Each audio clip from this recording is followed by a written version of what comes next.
Hi, we have Stephanie with us today, and we're going to be doing our abdominal examination. So first we're going to start by looking at the abdomen. We're going to be noticing for any skin color changes or skin discoloration, any scarring, any rashes, any irregular freckles or anything like that. We're also going to be looking if there's any pulsation of masses or anything like that.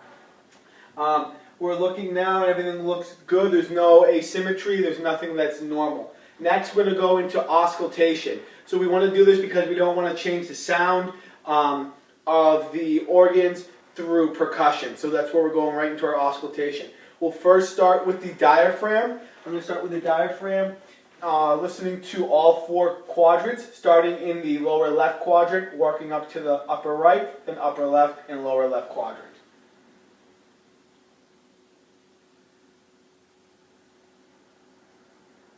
Good, that sounds normal.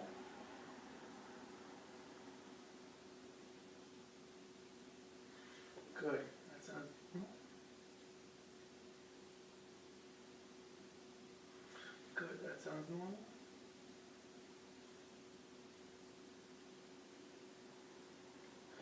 Good, and those all sound normal. Now I'm going to use the diaphragm to listen to any bruits or frictional rubs. I'm first going to start on the liver with the diaphragm. Going to just below the rib cage on the right.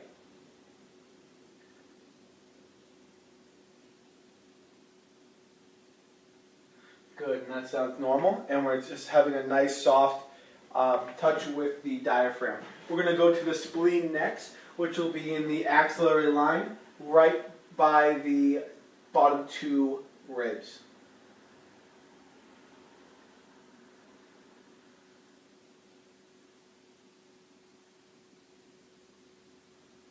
Good, and that sounds normal as well. Next we'll be going to the abdominal aorta, which will be 2 inches above the umbilicus.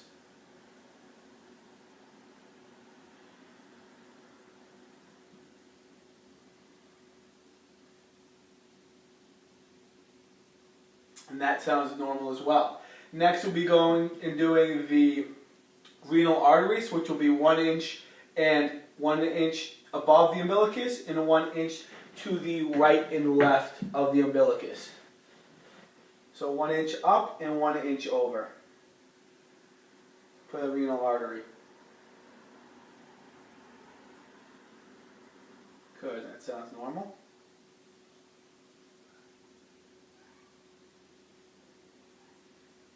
And that sounds normal. Next we'll be doing is the common iliac artery, which will be 1 inch below the umbilicus and to the left and right. So 1 inch down, 1 inch over.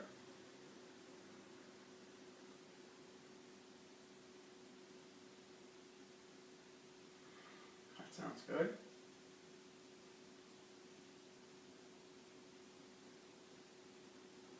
And that sounds good.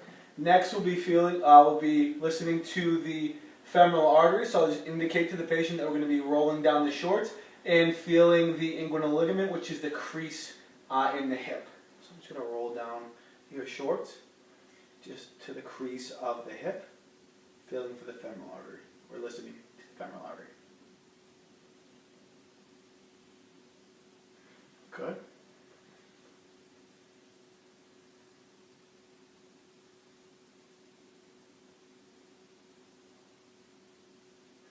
And good.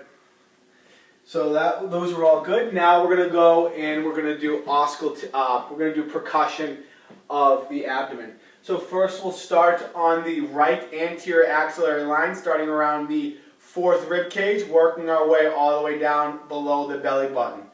Then we'll go from the right anterior axillary to the right mid-clavicular line, working our way down to the mid-sternum. Then the left mid-clavicular line, and then left anterior axillary line.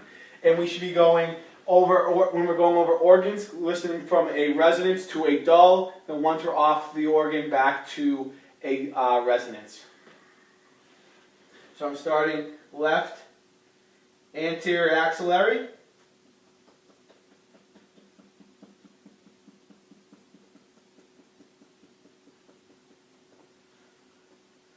Left mid-clavicular.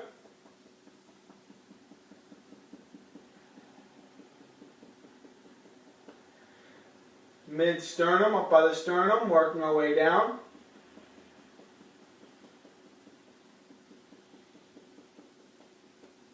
Left mid-clavicular.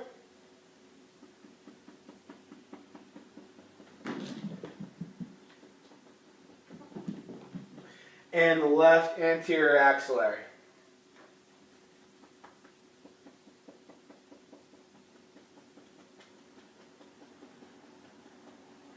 Good.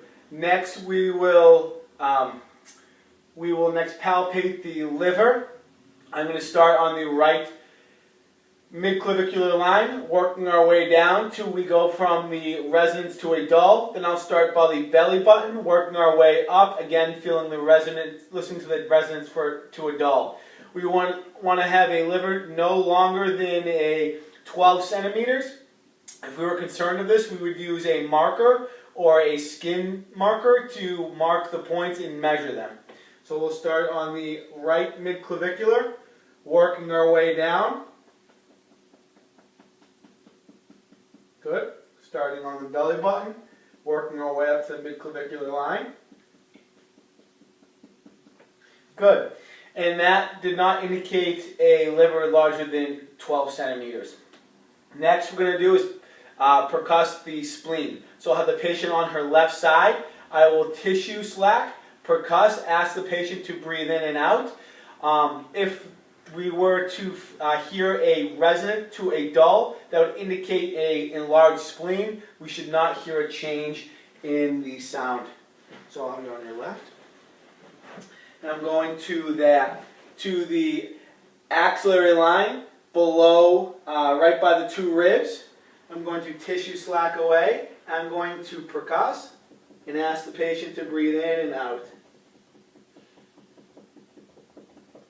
Good. And I did not hear a change in sound, which indicates the spleen is not enlarged. I'll next have the patient on their back, and I will now palpate the abdomen. So I'm going to do soft circles on the abdomen, starting in the lower right quadrant. Work my way up to the 4 quadrants.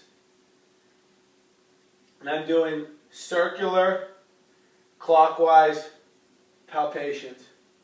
Next I will go deeper, and I'm going to do the same motion, just deeper now, clockwise pattern, circular motion.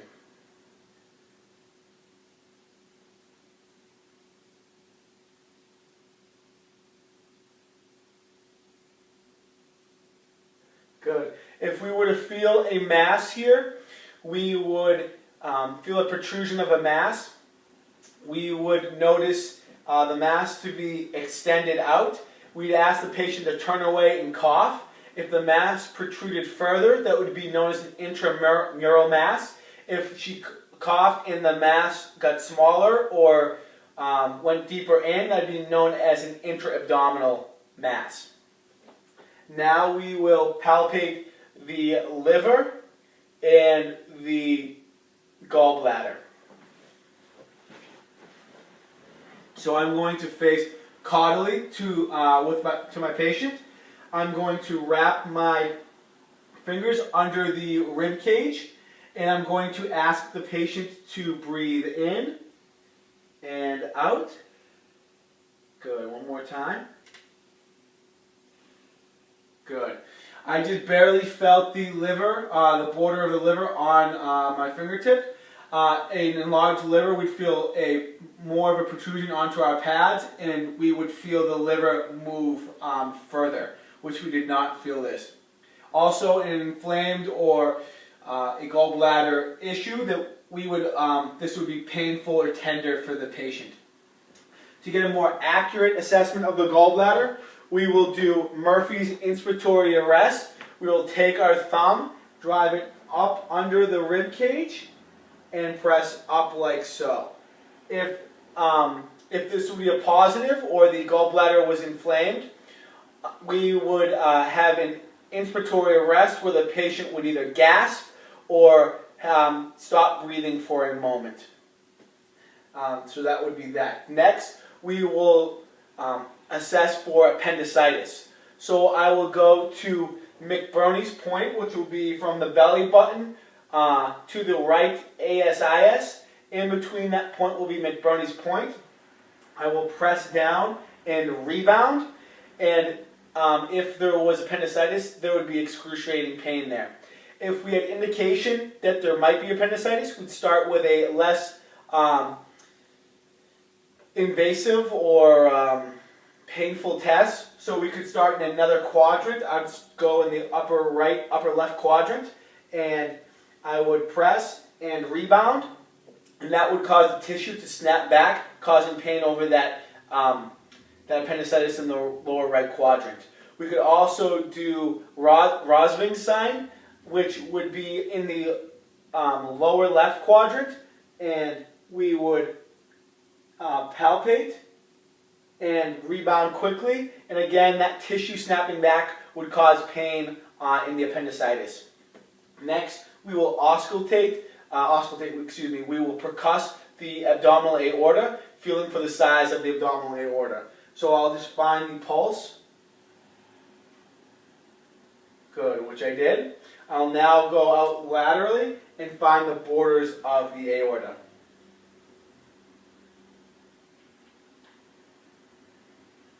Good, and that is not less than 3 centimeters. If it was larger than that, or 3 centimeters or larger, we'd be concerned. I could take again the body pencil marker and mark that and measure that. Next, we will palpate the spleen and the kidney. So again, I'm going to go to the left side. I'm going to go to the axillary second rib line. I'm going to ask the patient to breathe in and exhale 2 times, and each time I'm going to bring my hands closer together, trying to see if I can palpate or feel that inflamed spleen. And I'm going to, so one hand will wrap around, and the other hand will be underneath the rib cage. And breathe in and breathe out. Good. One more time. Good. And there, I did not feel a spleen there. Upon percussion, if we notice a resonant to dull sound, we would not do this test indicating an inflamed or enlarged spleen. Next, we'll do the kidney. We'll just go lower from that, from the spleen. We'll go lower, which will be the kidney, to on the left flank and left and right flank side. So again, I'll do the same thing. Ask the patient to breathe in twice and bring my hands closer together. Good. One more. Good. And I did not feel an enlarged kidney there, which was good. I could not feel the kidney. And I'm going to ask the patient to do it again for the other side. Good. One more. Good. And that was normal as well. Next, we're going to go to the last 2 special tests, the obturator and the iliopsoas. So this is going to be passive. I'm going to bring the knee to 90 and hip to 90. I'm going to internally and externally rotate. And this asks the patient if there's any pressure or pain in the right lower quadrant as I do this. Let me know if there's any pain or pressure here.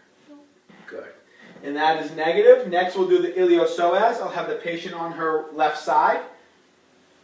I will support her, I'll put my hand supporting the small of her back so she doesn't roll over or fall over. I'm going to ask her to actively try to touch her foot with my hand. Keep coming, keep coming. Good, good, good. And was there pain in that? No. And there was no pain in the right lower quadrant for that. And that is the completion of the abdominal test.